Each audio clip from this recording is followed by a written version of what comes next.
So, I'm climbing this tree right now, but I just finished meditating for 20 minutes, which is like the longest I've ever meditated, really.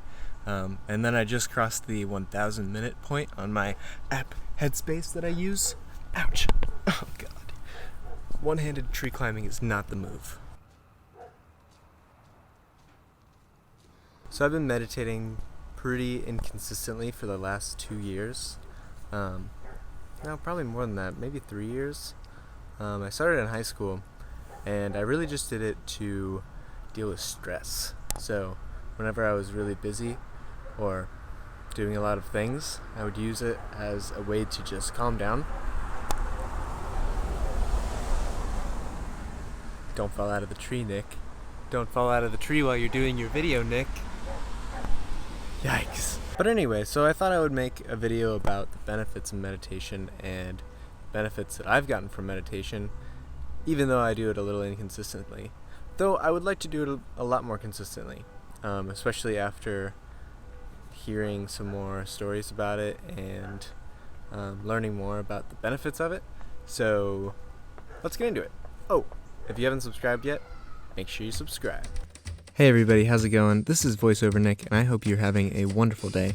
I'm coming at you with some 5 benefits of meditation. So let's get into it.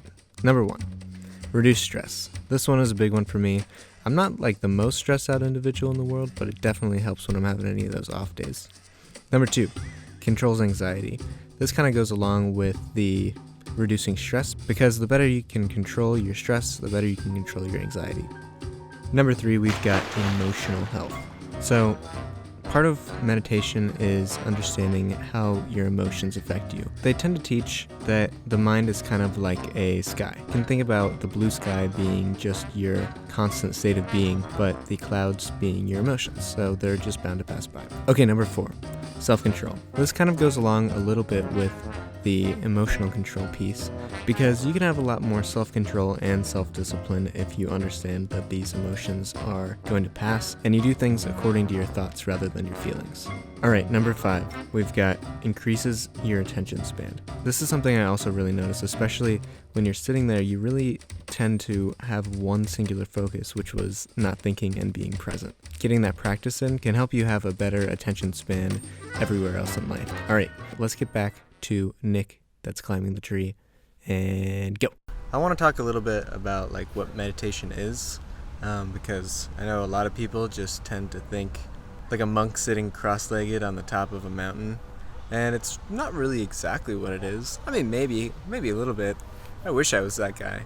But basically what meditation is taking control of your thoughts and being in the present moment. So like right now is the present. Or there was... No, it's back again. The whole idea kind of reminds me of Plato's allegory of the cave, where we kind of... Well, basically the allegory of the cave is where this guy's in the cave and he's only looking at the wall. And there's a fire behind him, and there's lots of shadows on the wall, and he kind of gets... they kind of get a distorted view of reality through that. They end up only seeing the shadows, and they think that's what the universe is, when behind them it's actually fire and things manipulating the shadows. It's a similar idea with meditation, where you can kind of tend to get clouded up with all of these thoughts that you're thinking and kind of neglect the real world. So meditation is just focusing on the present moment and understanding the patterns of your thoughts and what you're thinking about, what you tend to think about. So when you're sitting there meditating, oftentimes you'll just be sitting there trying to stop yourself from thinking. So you'll sit there and think, and then you try and stop yourself from thinking. And you do that over and over again until you start to notice patterns and you're able to kind of stay in the present moment for a longer period of time. Meditation doesn't always look like the Buddhist monk sitting on top of a mountain, like meditating for days at a time. A lot of times it can look... even in your everyday life, just walking and being present while you're walking and not intentionally thinking about anything and intentionally not thinking about anything, focusing on the present moment so you can be more clear. It's actually kind of liberating, especially, like I said, I just did the 20 minutes of meditation and my mind feels really clear, and I feel like it's a really good break in the middle of the day. One of my favorite ways to meditate is by hiking. I just went on a 4-day backpacking trip in the desert, in the Anza Desert out in California.